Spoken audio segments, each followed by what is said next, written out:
Si vous aimez les voyages en moto, peut-être que vous êtes grand ou que vous n'avez pas peur des hauteurs de siège, vous voulez la possibilité de pouvoir aller hors route et vous n'êtes pas un démon de la vitesse, vous allez probablement adorer l'Himalayan.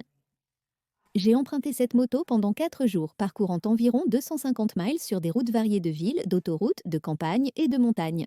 Voici mes pensées en tant que petite motarde quotidienne.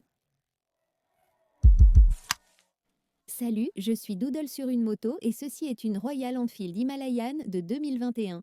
Conduire une moto pour les tâches quotidiennes et pour aller au travail, je pense que c'est très important à tester parce que je suis sûre que vous savez déjà combien le simple fait de conduire peut vous changer, combien aller au bureau peut être assez éprouvant, fixer un écran d'ordinateur toute la journée, mais si vous allez à ce bureau en moto, c'est comme avoir une dose d'espresso qui dure toute la journée. Puis, sur le chemin du retour à la maison, je voulais m'assurer que j'ai obtenu ce genre de trajet pour vous depuis que j'ai vu ces derniers. Lorsque je voyageais en Inde pour le travail, je pensais qu'ils étaient magnifiques et mourais d'envie d'en essayer un depuis des années.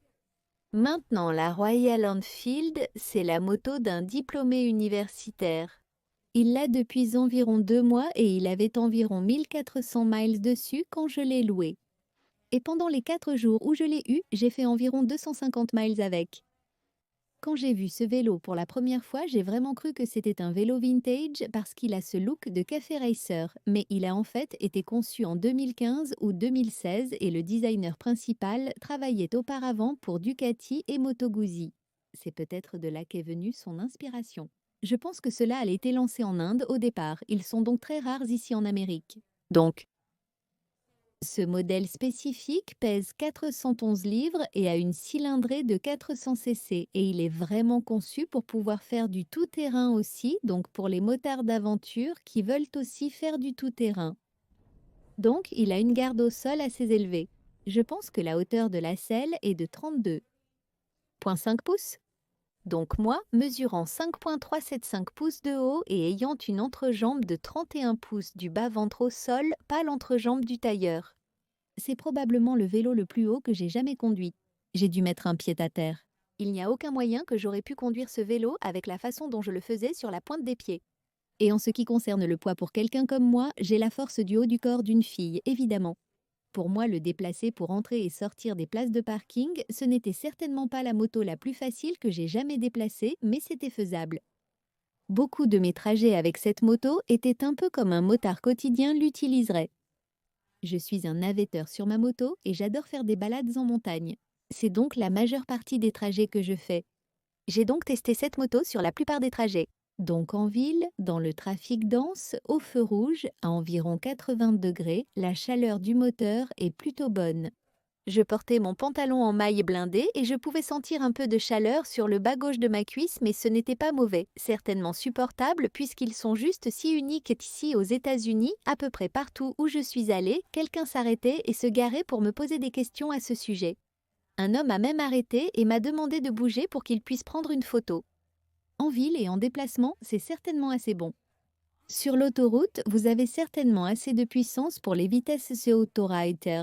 Une chose que j'ai remarqué s'il est dit, parce que ma moto est une Triumph Street Triple R 675, donc je suis sur une moto sportive, donc je suis généralement sur Je suis sur quelque chose avec une accélération très sensible, 1 mm de mouvement dans le poignet et votre vitesse change. Cette moto a donc une accélération bien plus modeste. On a l'impression que c'est un croiseur en ce qui concerne la puissance. Donc, à chaque fois que vous donnez un peu d'accélération, que ce soit un petit mouvement du poignet, en haut ou en bas, ce n'est pas instantané, donc c'est assez indulgent de cette façon. Donc à cause de cela, je dirais qu'un nouveau pilote s'en sortirait assez bien sur cette moto s'il est particulièrement grand, car c'est probablement l'une des motos les plus hautes et les plus lourdes que vous allez obtenir autour de la gamme de niveau de 400 cc. Donc je sais que les personnes qui mesurent environ 1,90 m et plus ont généralement du mal avec les motos de petite cylindrée à cause de la façon dont leur corps s'adapte à l'ensemble de la moto. Je ne pense pas que vous allez avoir ce problème avec cette moto, donc c'est une bonne chose et elle a un seul cylindre. Maintenant, je pense à d'autres motos à un cylindre que j'ai conduites. Donc ma première moto était une Suzuki S40 Boulevard et j'ai aussi emprunté une KTM Duke 390 pendant quelques semaines et je dirais que ces deux motos à un cylindre étaient beaucoup plus rugueuses que celle-ci.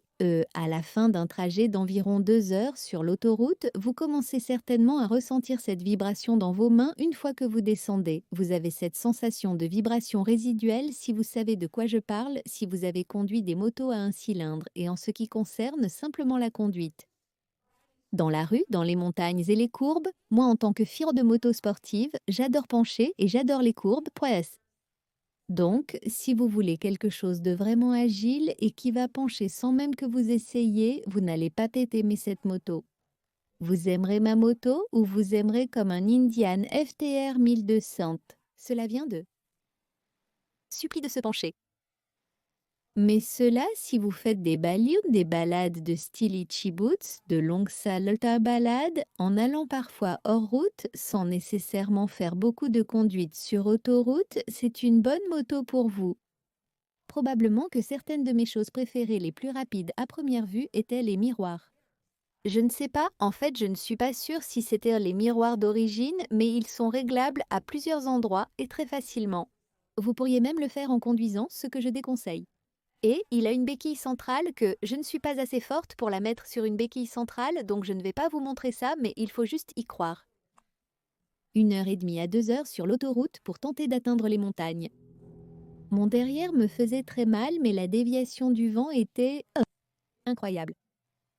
Je n'arrivais pas à croire que j'allais à la vitesse de l'autoroute parce que j'ai tellement l'habitude de ressentir littéralement comme si j'étais repoussée à la vitesse de l'autoroute sur ma propre moto.